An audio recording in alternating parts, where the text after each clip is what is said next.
Josh Lloyd is one of the most trusted and respected sources in the fantasy basketball community. He recently dropped his top 25 rankings and it got the entire world buzzing. In this episode, we're going to take a look at his top 25 for ESPN points leagues.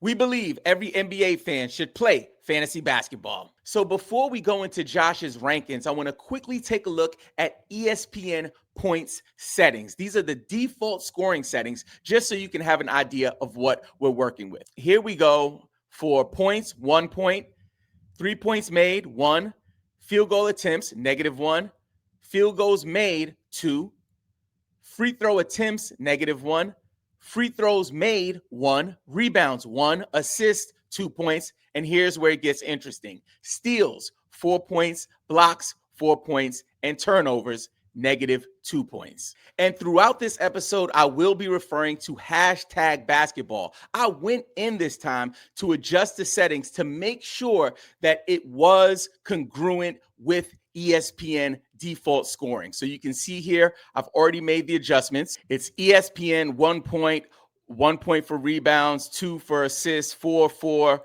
1 for 3-point made, field goals made, etc. So we want to make sure that this is all matching so we can provide the most accurate data for you. Now let's get into Josh's rankings. As a quick disclaimer, I have the utmost respect for Josh. He inspired a lot of what we do at the channel. So I always like to make sure I lead with that. We also have his blessing and permission and support to do these reaction videos. So let's get right into it. These are points leagues for ESPN. Now, let's go through and look at ESPN points leagues, which again, there's going to be similarities here, but there are differences because of the differences in the scoring setting. The top 5 is the top 5. It's Jokic, Wemby, Shea, Yanni, and Doncic. Now, where I do have the ESPN rankings listed here, it becomes a little bit more important because ESPN rankings are tailored to ESPN points league scoring formats. And you notice there's not that much of a difference here. They've got Jokic, Shea, Wemby, Giannis, Luka, and I just have Shea and Wemby flipped around. But as the general theme of this show goes, do whatever. I'm in agreement with Josh on this. These top 5, this is something that we've been saying in our mock drafts, in our Discord community, on our social media platforms, that these 5 are interchangeable. I would note that it's very important for you to identify your playoff schedule. That's something that Josh will talk about in a minute, but some of these players, for example, Nikola Jokic, depending on what your playoff schedule is, it might impact his value for you. For me, I like to just play the game. I don't worry about like playoff schedules because if I don't have the best players, how the heck am I going to even get to the playoffs? So let's see what Josh has to say on that. It doesn't matter that much. Take into consideration your playoff schedule, the 2 ones that are important there. Jokic, 2-game week. If you finish on whatever the date is, the 6th of April, I think it is. Shea, 3-3-3. If you finish the 22nd of March, those are 2 relatively important things, especially when you're debating and you're tossing up how you want to view these players. I think that becomes important there. At number 6 for ESPN standard scoring points leagues, I've got Trae Young, followed by Cade Cunningham, Anthony Edwards, Jim Harden, and Josh Giddey. Okay, let's stop right there. So I'm going to let Josh get busy on these, but I want to just quickly touch on Trae Young. So I understand why folks are high on Trae Young. I'm high on Trae Young. We talked about this when we did our Yahoo video, and we'll put that up on the screen for you at the end if you want to watch that. However, one thing that came up in the comment section is that I mentioned usage a bunch in my last response. And the person who responded, God, I wish I had his name handy. That's a sensible argument that he made, that really it's not about usage. And I can respect that. However, what I'm taking a look at is Trae's performance over the last few years and how his team is actually evolving and would require, some of those points, some of those assists, whatever it is, especially if you have a healthy Atlanta Hawks team. So when Trae was leading the league in assists, right, he didn't necessarily have the same team that they're going to have this year. So can he replicate some of his value? Absolutely. Is he going to have a double jump, essentially, where he was, according to hashtag basketball's ESPN rankings from last year, he came in at 15. So essentially, he's going to have almost a triple jump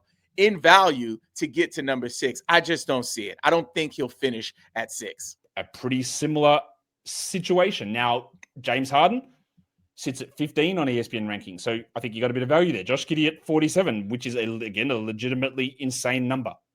You might not think that Giddey can be a top 10 fantasy points guy. I understand that. I'm not even sure about it myself. I see it. I go, is this right?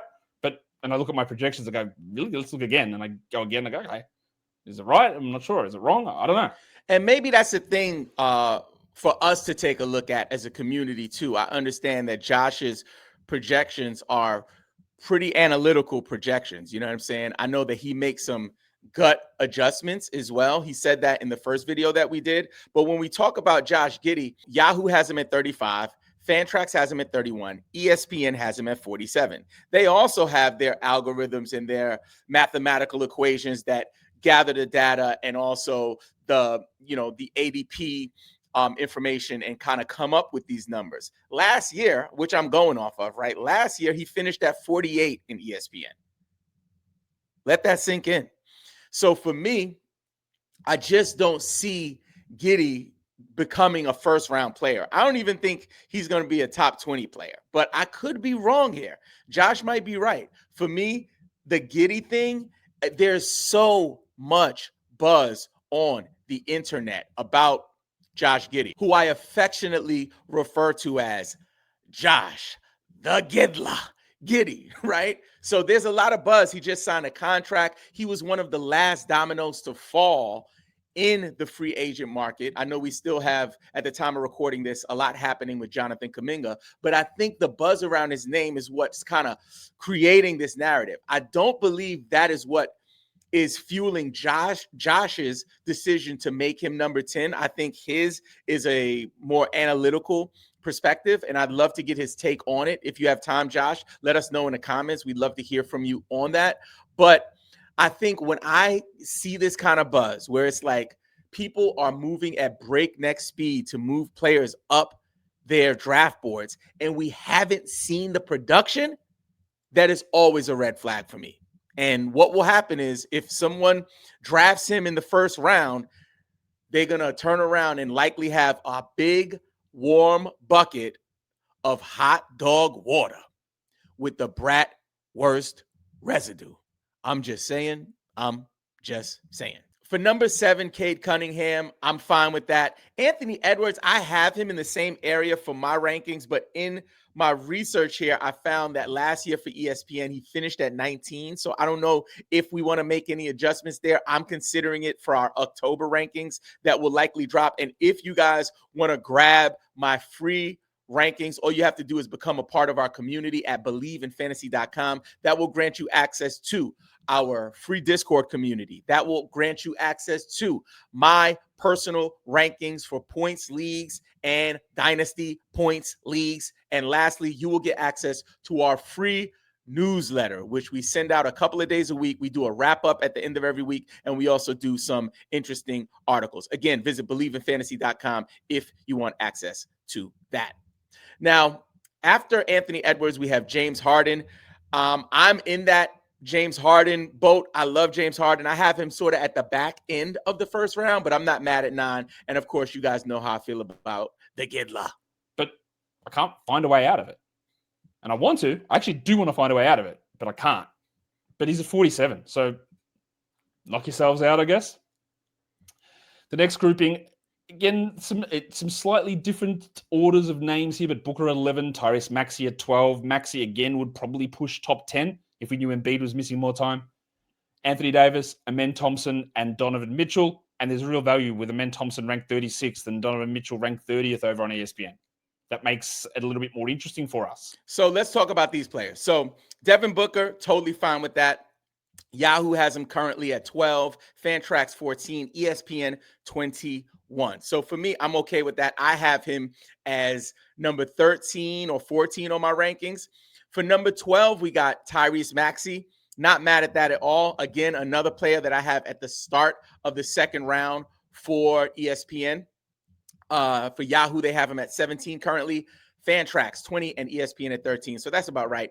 this is where I have a bit of an issue. So Anthony Davis, and again, this is if Anthony Davis is healthy, right? And he's been pretty healthy over the last couple of years. I think we had an injury down the stretch right when they were doing the trade to LA, but the season before that, he played a bunch of games.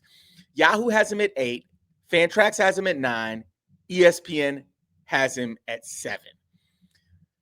Anthony Davis, I believe I have him at 7 as well right now. Last season for ESPN points league rankings, he finished at 6.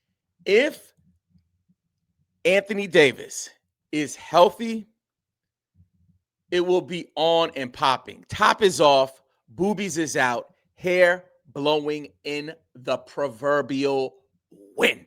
I'm just saying. Okay, after Anthony Davis, we got Amen Thompson.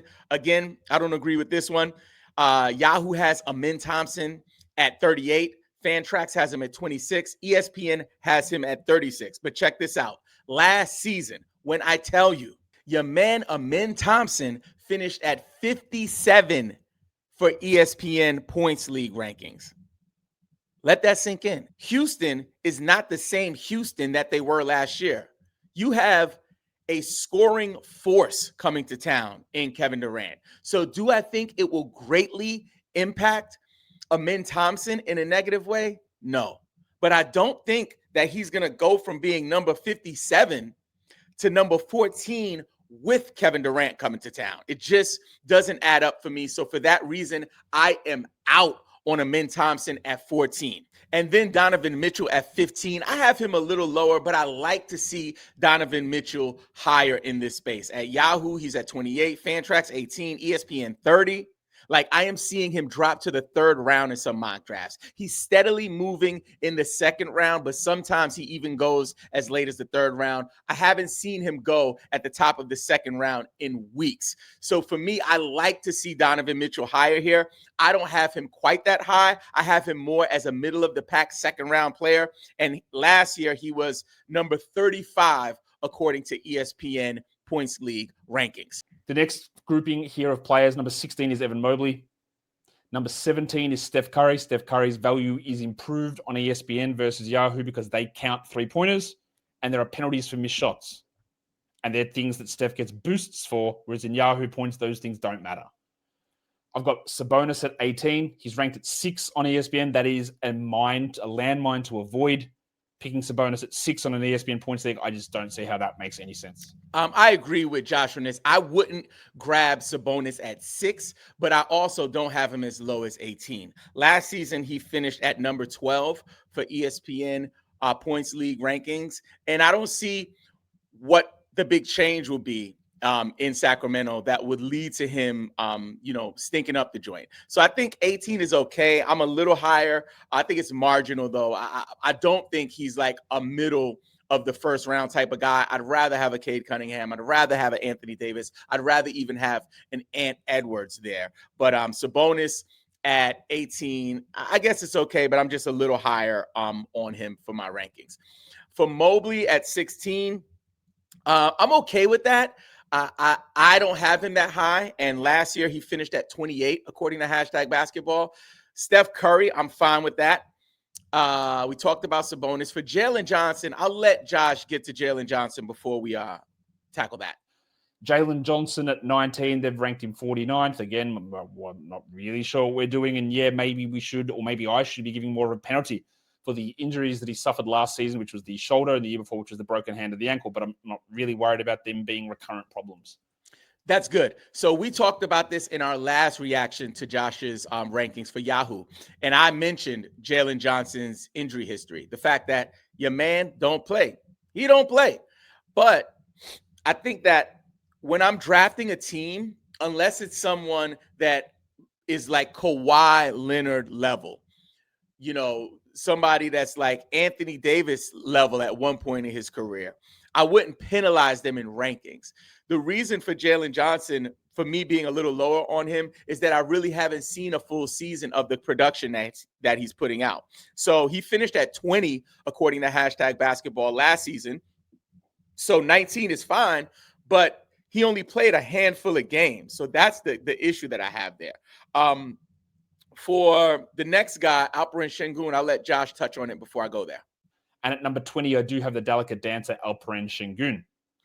So for Şengün, I have him a little lower than that. Not by far, not by much. But last year, he finished at 37. So I'm fine with him being in the top 25. I kind of have him at the back end of that top 25 for me. Let's round it off with the top 25 for ESPN points. Number 21 is Kevin Durant. Number 22 is Paolo Banchero, whose value is not as high in an ESPN points league as it is in a Yahoo points league. Yahoo or ESPN's got him ranked 23, which again is actually bang on. I've got Towns at 23, so I don't really get ESPN having him at 12, so a slight landmine as well there. So let's take a minute to touch on KD, Paolo, and Karl Anthony Towns. So for KD finished at 14 according to these default scoring settings that we put into #basketball. I love KD. I'm a little higher on him. I take him at the top of the second round, so I probably have him more in that 14, 15 range. He finished at 14 last season. Paolo Banchero, this one is a glaring wake-up call for me. So Yahoo has him at 13. Fantrax has him at 35. ESPN has him at 23. Josh has him at 22. Last season, he finished at 36. Come on, man. So this is a player for me. I'm raising my hand. I have him in that 20-something range, in that middle of the second round. I'm going to have to move him down. I think I'm going to move him down a little bit. I would even consider a little lower than 22. I'm going to have to take a look at it and also think about Desmond Bane coming to town, the ascension of Franz Wagner, the way Wagner provides value versus the way Paolo provides value, and consider maybe moving him down a little bit. Because I think I have him a lot higher, like back end of the first round, early second round. So, yeah, this was a good take. I'm really glad that we talked about that. Now, Karl Anthony Towns, I don't agree. Karl Anthony Towns finished the season at 11, according to these settings from #basketball ESPN defaults.